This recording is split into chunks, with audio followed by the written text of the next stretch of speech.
Ang buhay na palagi mong pinaniniwalaan na nagpapanatili sa iyong sariwa, malinis at malusog ay maaaring labansao kapag lampas ka na sa pit. Paano kung ang iyong mainit na shower o mahabang paglublob sa batya na pinagkakatiwalaan mong nag-aalis ng pagod sa araw ay unti-unting nag-aalis ng balat, nagpapahina ng iyong enerhiya o naglalagay sao sa panganib ng mapanganib na pagkahulog? Nakakagulat na ideya, hindi ba? Sa loob ng maraming taon, sanay tayong mag-isip na mas madalas na pagligo ay katumbas ng mas mahusay na kalinisan. Ngunit habang tayo ay tumatanda, nagbabago ang mga patakaran at ang katotohanan ay maaaring magulat ka. Sa video na ito, ibubunyag namin kung gaano kadalas dapat maligo ang mga senior at maniwala ka sa akin, hindi ito ang palagi mong naririnig. Pag-uusapan natin ang manipis na balat, mga nakatagong panganib sa kalusugan at isang nakakagulat na pagbabago sa kahulugan ng kalinisan pagkatapos ng PET. Manatili kayo hanggang sa dulo dahil ibabahagi namin ang 7 nakakagulat na katotohanan na maaaring ganap na baguhin ang paraan ng pag-aalaga mo o ng iyong mahal sa buhay.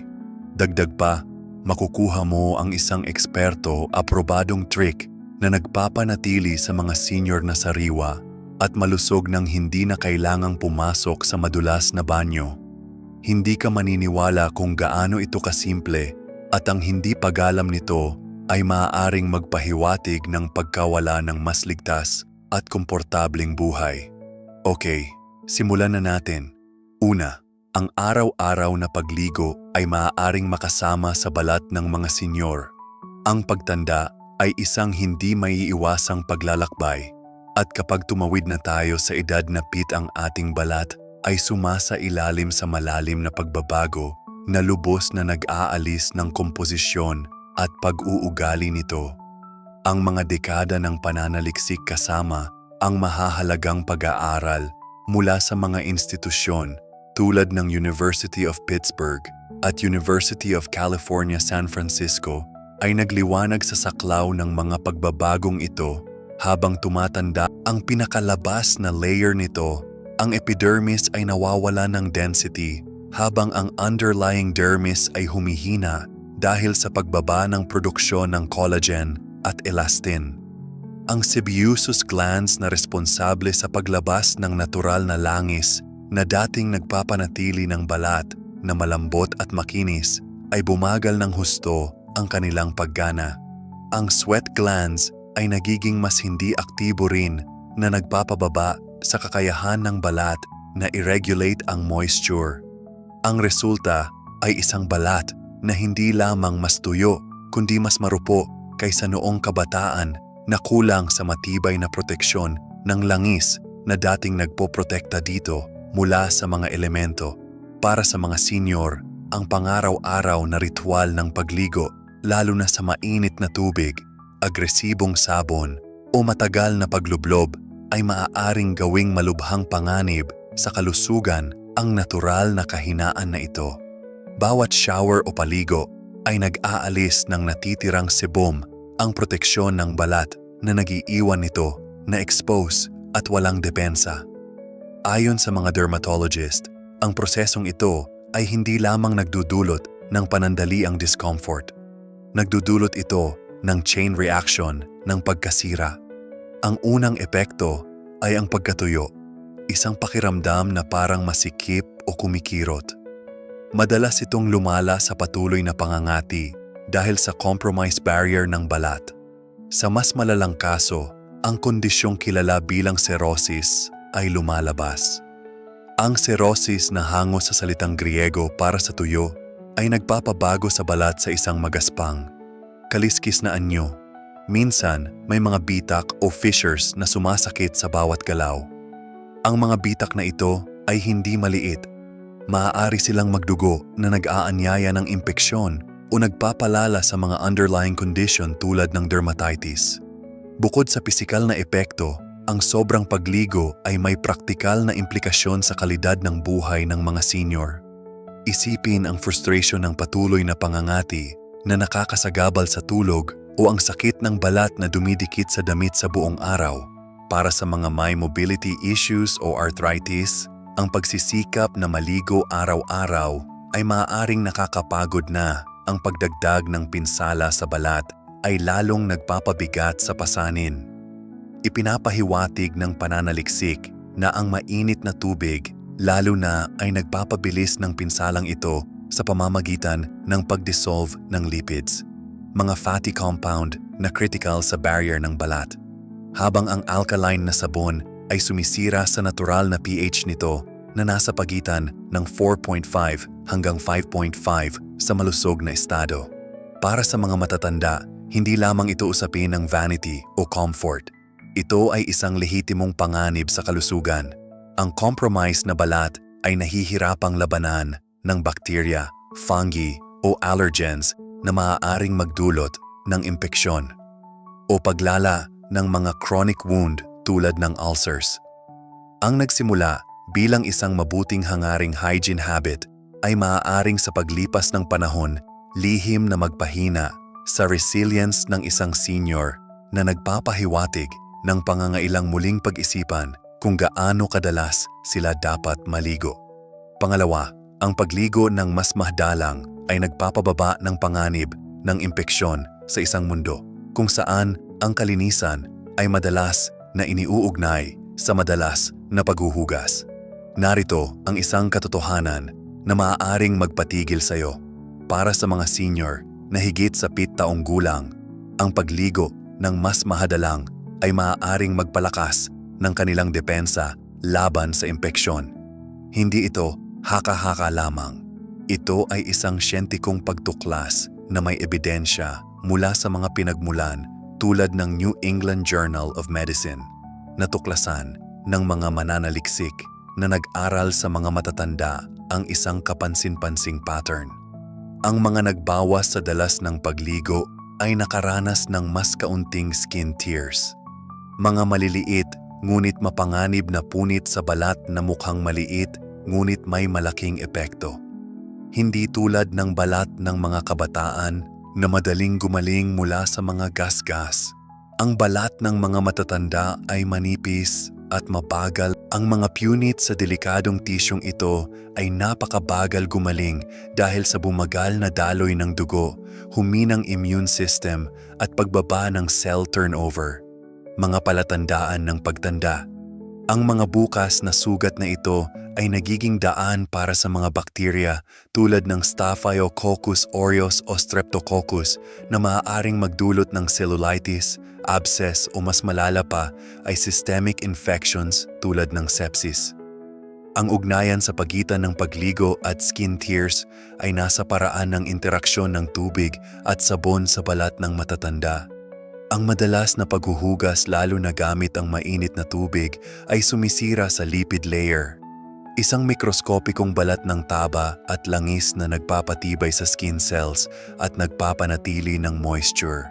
Ang matitapang na sabon ay lalong nagpapalala nito sa pamamagitan ng pagkasira ng mga tulad ng keratin na nagiiwan ng balat na marupok at madaling mapunit kahit sa pinakamaliit na pressure. Isipin ang paghila ng sweater o pagkiskis sa magaspang na ibabaw. Ang pag-scrub, isang karaniwang gawi para maramdaman ang kalinisan, ay nagdaragdag ng mechanical stress na lalong nagpapahina sa balat sa paglipas ng panahon.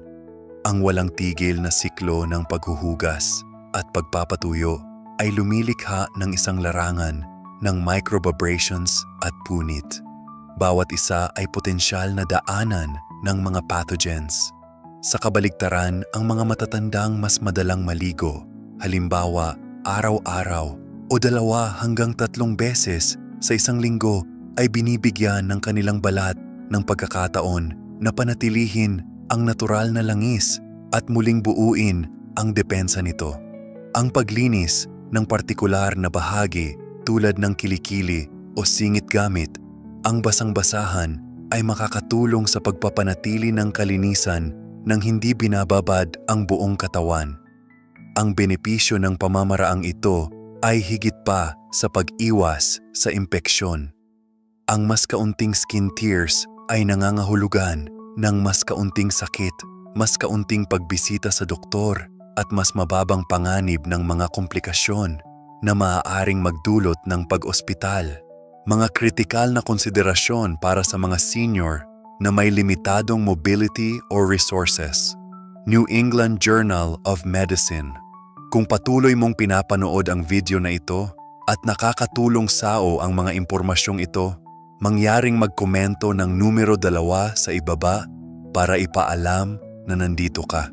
At kung hindi ka pa nakasubscribe, inire-recommend akong mag-subscribe ka. At i-on ang bell notification para hindi ka makaligtaan ng anumang video. Ang iyong suporta ay tumutulong sa amin na patuloy na gumawa ng magandang content para sa ngayon magpatuloy tayo.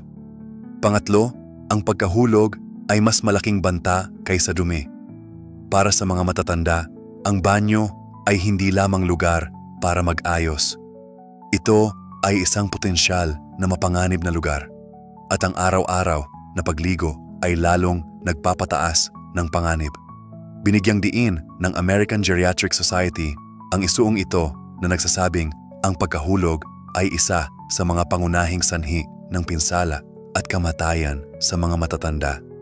Ayon sa Centers for Disease Control and Prevention CDC, mahigit sa 1 sa 4 na matatanda na higit sa 65 taong gulang ang nakakaranas ng pagkahulog bawat taon. At ang mga insidenteng ito ay nagdudulot ng milyon-milyong pagbisita sa emergency room. Hindi mabilang na bali at maraming pagkamatay. Para sa mga higit sa 7 taong gulang, tumataas ang panganib habang humihina ang lakas ng kalamnan. Bumagal ang reflexes at ang mga kondisyon tulad ng arthritis, neuropathy o osteoporosis ay nagpapahina ng balanse at stability. Ang basa at madulas na sahig tulad ng makintab na tiles na puno ng sabon o makinis na batya ay nagiging isang mapanganib na lugar para sa mga senior na may problema sa mobility. Ang araw-araw na pagligo ay nagpapalala ng panganib na ito. Bawat pagpunta sa shower ay nangangailangan ng pag-iingat, pag-akyat sa gilid ng batya, pagbabalense sa isang paa o paglabas habang basa. Dagdagan pa ng usok na nakakabulag, disorientasyon dahil sa init o pagkapagod sa mata. Tandaan ng American Geriatric Society na ang pagligo ay madalas na nangyayari sa oras ng pagkapagod sa umaga o gabi na lalong nagpapataas ng panganib. Ang pagkahulog sa ganitong sitwasyon ay hindi lamang pasa o takot. Maaari itong magresulta sa balinang hita, traumatic brain injury, o serya ng mga komplikasyon na magpapahina sa kalayaan. Kung ihahambing ito sa mas madalang na pagligo, halimbawa, 1 o 2 beses sa isang linggo at paggamit ng sponge bath o paghuhugas sa lababo para sa mga importanteng bahagi, makikita ang malaking pagbaba sa panganib. Ang simpleng pagbabagong ito ay nagbabawas ng bilang ng mapanganib na pagbisita sa banyo. Ang trade-off dito ay malinaw. Ang sobrang kalinisan ay hindi gaanong mahalaga kaysa sa kaligtasan. Ang dumi, pawis o bahagyang amoy ay mas maliit na banta kaysa sa bali o concussion. Para sa mga matatandang nakatira ng mag-isa o may limitadong tulong, ang pag-iwas sa pagkahulog ay maaaring magpapanatili sa kanila sa sariling bahay imbes na mapunta sa assisted care. Ang mga praktikal na pagbabago tulad ng paglalagay ng grab bars, paggamit ng non-slip mats o pagligo ng nakaupo ay makakatulong. Ngunit ang pagbawas sa dalas ng pagligo ang tunay na solusyon. Mas kaunting pagbisita, mas kaunting tansang mahulog. Sinusuportahan ito ng datos. Ipinakikita ng mga pag-aaral na ang mga estratehiya para maiwasan ang pagkahulog ay nagdudulot ng makabuluhang pagbaba sa bilang ng mga pinsala sa matatanda. Ang pagbibigay prioridad sa kaligtasan kaysa sa arbitraryong pamantayan ng araw-araw na kalinisan ay hindi lamang praktikal. Ito ay isang life-saving na pagbabago ng prioridad para sa ikabubuti ng lahat. Pang-apat, ang iyong katawan ay naglilinis ng mag-isa o totoo. Maaaring parang isang matapang na pahayag. Ngunit ang iyong katawan ay may kahangahangang sistema ng sariling paglilinis na gumagana ng walang pat. Ang balat na malayo sa pagiging isang walang kibo na ibabaw ay isang buhay na ekosistema na puno ng kapaki-pakinabang na bakterya, natural na langis at isang balansing pH at kahalumigmigan. Ang mga elementong ito ay nagtutulungan upang panatilihin itong malusog, matatag at malinis ng hindi inaasahan. Para sa mga matatanda na ang balat ay humaharap na sa kahina dulot ng edad. Ang labis na pagligo ay nakakasira sa masalimuot na sistemang ito na nag-aalis pa nga ng mga katulong na nagpoprotekta dito.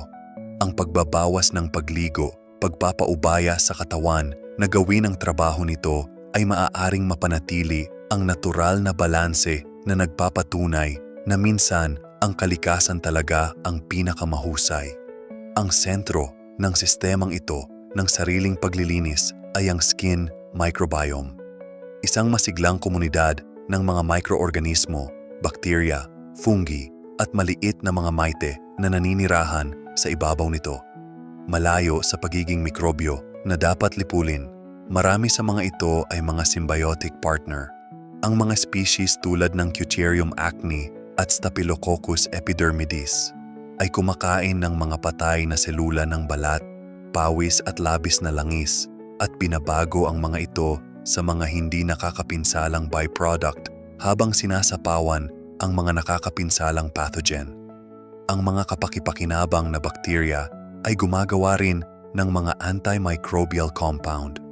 Isipin mo na sila ay maliliit na sandatang kemikal na pumipigil sa mga mananakop tulad ng Staphylococcus aureus, isang karaniwang sanhi ng mga impeksyon sa balat. Samantala, ang sebum, ang madulas na sekresyon mula sa sebaceous glands ay nagtatakip sa balat ng isang proteksyon na layer na naglalagay ng kahalumigmigan at nagtataboy ng dumi. Ang mga patay na selula ng balat ay natural na huhulog sa prosesong tinatawag na desquation kasama ang mga dumi. Pagkasama ang trio na ito, mga mikrobyo, langis at pag-renew ng selula ay nagpapanatili sa balat sa isang estado ng dynamic equilibrium. Gayunpamanan, ang madalas na pagligo ay nakakasagabal sa sistemang ito. Ang mainit na tubig ay nagtatunaw ng sibom na nagiiwan sa balat na tuyo at walang depensa. Ang mga malalakas na sabon na may mataas na pH ay pumapatay sa mga friendly na bakterya na nagpapahina sa balanse ng microbiome at nagdudulot ng pangangati o impeksyon. Para sa mga matatanda na ang produksyon ng langis ay humina na at ang microbial diversity ay bumababa sa edad, ang labis na paglilinis ay maaaring magdulot ng pinsala sa halip na benepisyo. Ayon sa mga pag-aaral sa mga dermatology journal, kabilang ang mga pag-aaral sa Journal of Investigative Dermatology, ang labis na paghuhugas ay nauugnay sa mas mataas na dryas, eczema flares, at maging allergic reactions. Palatandaan ng isang sistema na hindi balanse sa kabaligtaran ang pagligo ng ilang beses lamang sa isang linggo gamit ang banayad pH, balance cleansers, kung kinakailang ay nagbibigay daan sa balat na maging matatag ang amoy na madalas na pangunahing alala sa kalinisan ay maaaring kontrolin sa pamamagitan ng paghuhugas sa mga bahaging pawisin tulad ng kilikili o singit at hayaan ang ibang bahagi ng katawan na sumunod sa natural nitong ritmo. Para sa mga matatanda, ang pamamaraang ito ay hindi lamang praktikal. Ito ay nakakapagpalaya. Binabawasan nito ang pisikal na pangangailangan ng pagligo. Pinapanatili ang integridad ng balat at umaayon sa likas na paggana ng katawan. Ang kontekstong pangkasaysayan ay nagpapatibay sa argumento. Ang mga tao ay nabuhay ng daan-daang taon nang minimal ang pagligo. Umaasa sa likas na mekanismo bago pa naging kultura ang araw-araw na pag-shower noong ikaw siglo. Ang mga matatanda ngayon ay maaaring tumulad sa katatagan na iyon na tiwala na ang kanilang katawan ay makakapagpanatili ng kalinisan at kalusugan. Ang resulta, balat na mas hindi naiirita, mas balanse at mas handang protektahan ang sarili. Patunay na ang pagbabawas ng sabon ay maaari. Kung patuloy mo pa ring pinapanood ang video na ito at nakakatanggap ng mahahalagang impormasyon, mangyaring magkomento ng numero 4 sa ibaba para ipaalam na narito ka.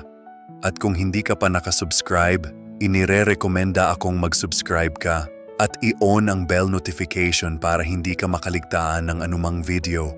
Ang iyong suporta ay tumutulong sa amin na patuloy na makalikha ng magandang content para sa iyo. Ngayon, magpatuloy tayo. Panglima, ayon sa mga eksperto, minsan o 2 beses sa isang linggo ay sapat na. Handa ka na ba para sa isang revolusyonaryong katotohanan na maaaring sumalungat sa lahat ng itinuro sa iyo tungkol sa personal na kalinisan? Inirerekomenda na ngayon ng mga nangungunang eksperto sa geriatrics at dermatology na ang mga matatanda ay maligo ng 1 o 2 beses lamang sa isang linggo. Hindi ito panawagan para pabayaan ang kalinisan.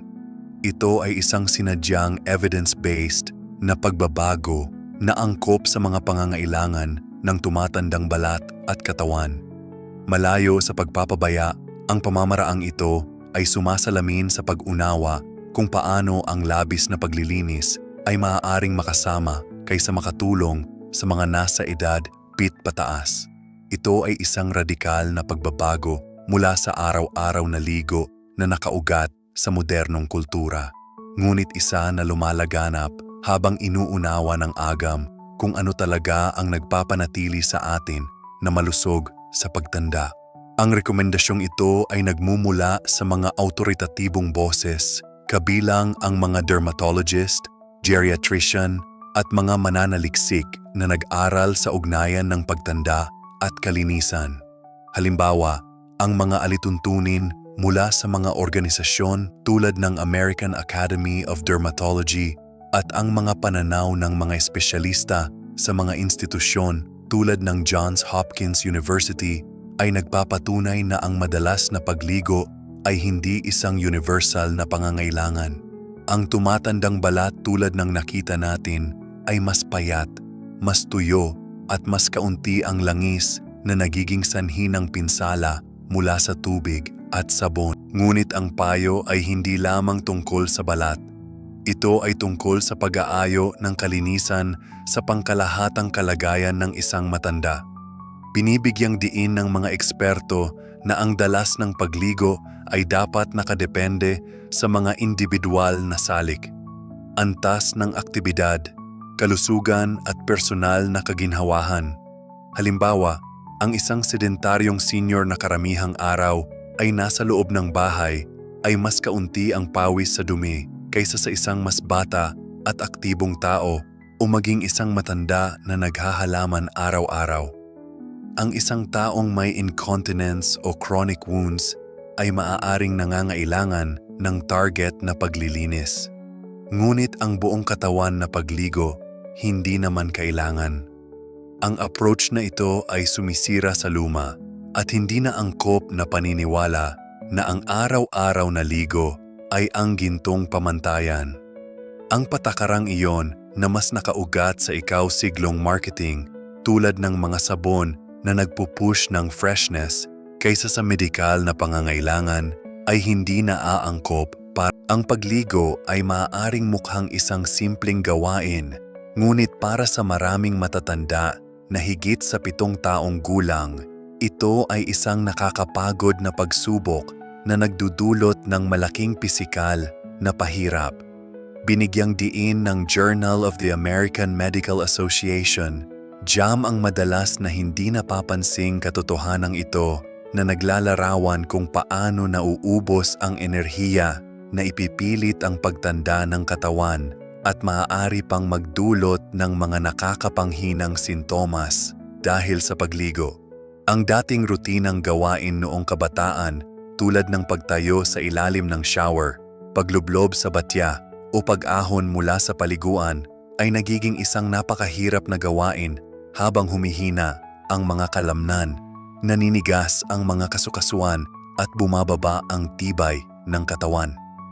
Ang pagbabawas ng dalas ng pagligo ay hindi lamang nakakatulong sa pagprotekta ng balat o pagbawas ng panganib ng pagkatumba, kundi nakatitipid din ito ng mahalagang enerhiya na nagpapabago sa oras ng pagligo mula sa isang mabigat na gawain tungo sa isang kayang gawin. Maraming aspeto ang pisikal na pangangailangan ng pagligo at ang pananaliksik ng hama ay malinaw na nagpapaliwanag nito. Una, ang pagtayo ng 10 hanggang 15 minuto sa ilalim ng maligamgam na tubig ay maaaring magpahirap sa cardiovascular system, lalo na sa mga matatanda, may problema sa puso o mahinang sirkulasyon. Ang init ay nagpapaluwag ng mga daluyan ng dugo na maaaring magpababa ng presyon at magdulot ng pagkahilo o pagkalula na maaaring magdulot ng pagkahilo sa madulas na lugar. At mayroon ding hirap sa paghinga ang mga may chronic obstructive pulmonary disease ni COPD o mahinang bagainsang hangin na nagiging sanhi ng paghahabol ng hininga sa halip na magpahinga. Para sa milyon-milyong matatanda na may arthritis, halos kalahati ng mga nasa edad 65 pataas. Ayon sa CDC, bawat galaw ay masakit. Ang pagyuko para hugasan ng paa, pag-abot para kuskusin ang likod o paghawak sa sabon ay nagpapalala sa naninigas na mga kasukasuan na ginagawang isang pagsubok ang pagligo. Kahit ang pagpasok at paglabas sa batya ay nangangailangan ng balanse at lakas na maaaring hindi na madaling gawin, lalo na kung ang neuropathy ay nagpapabawas ng pakiramdam sa mga paa. Ang pagkatapos ay nakakapagod din ang pagpupunas, pagpapatuyo ng mga mahirap maabot na bahagi at pagbibihis ay umaubos sa natitirang kaunting enerhiya na nag-iiwan sa ilang matatanda na lubhang napapagod at kailangan pang mahiga. Binanggit nga ang mga kaso kung saan ang pagkapagod na ito ay nagtatagal na nakakaapekto sa mga gawain sa araw tulad ng pagliban sa paglalakad, hindi paghahanda ng pagkain o pag-idlip imbes na makisalamuha. Para sa mga may kahinaan o chronic fatigue, ang pangaraw-araw na pagligo ay maaaring magdulot ng paulit-ulit na pagkapagod na nagpapahina sa kanilang kalayaan. Kumpara ito sa mas magaan na schedule, ang pagligo ng 1 o 2 beses sa isang linggo marahil gamit ang upuan sa shower o handheld nozzle para mapadali ay nakatitipid ng lakas para sa mga mas mahahalagang bagay. Paglalaro sa mga apo, pag-aalaga ng libangan o simpleng pag-enjoy sa araw. Sinusuportahan ng mga pag-aaral ang mga benepisyong ito.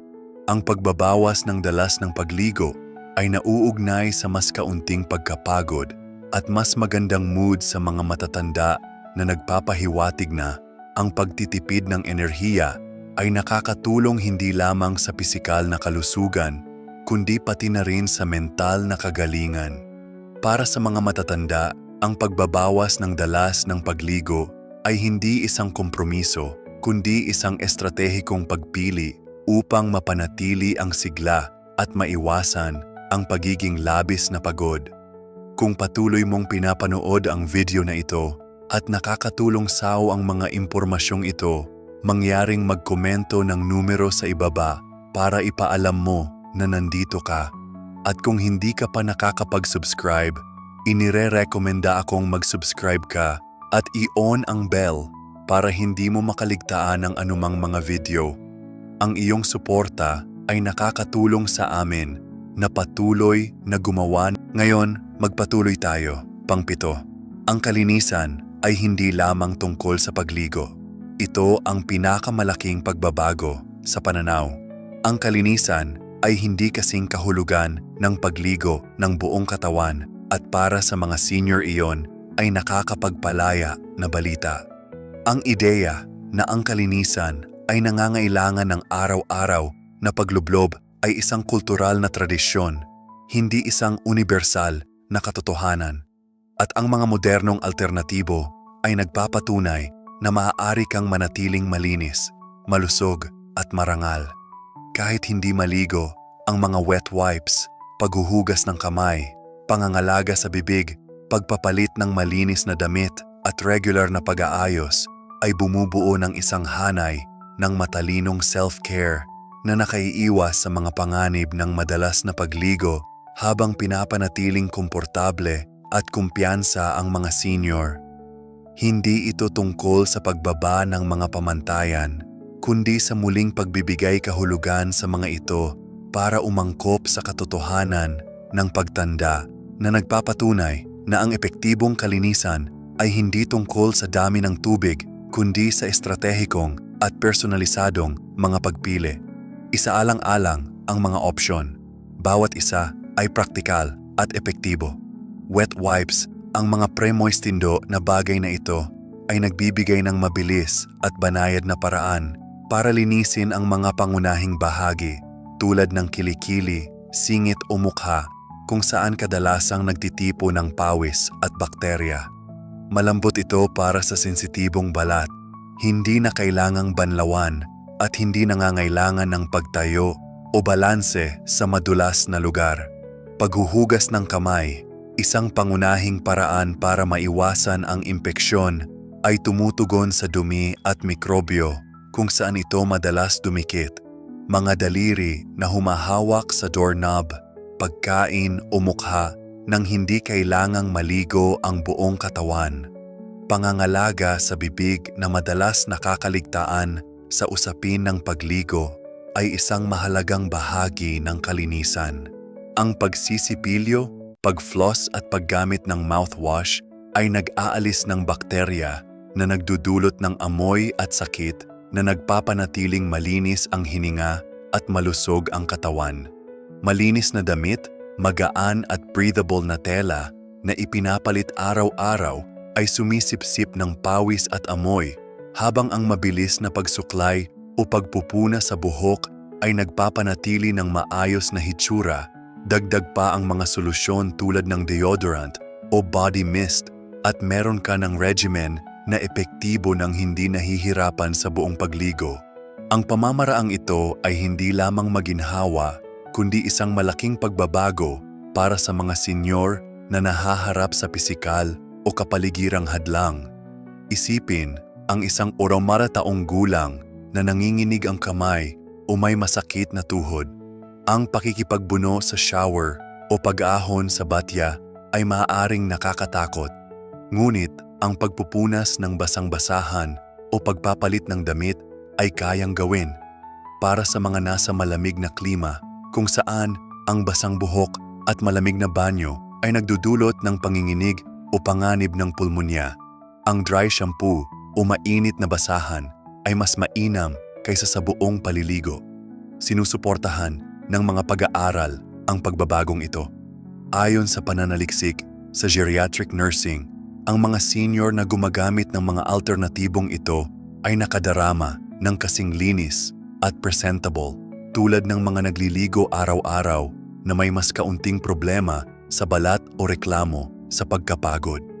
Ito ay isang estratehiya na nagpapanatili ng dignidad lalo na para sa mga may caregiver dahil binibigyan nito sila ng kakayahang panatilihin ang kalinisan ayon sa kanilang kakayahan, hindi sa isang rigid na schedule. Ang kalinisan sa huli ay hindi tungkol sa sabon na tubig, kundi sa kung ano ang gumagana para sa individual na ginagawa itong isang flexible at mababang risk na sining na dapat matutunan ng mga senior.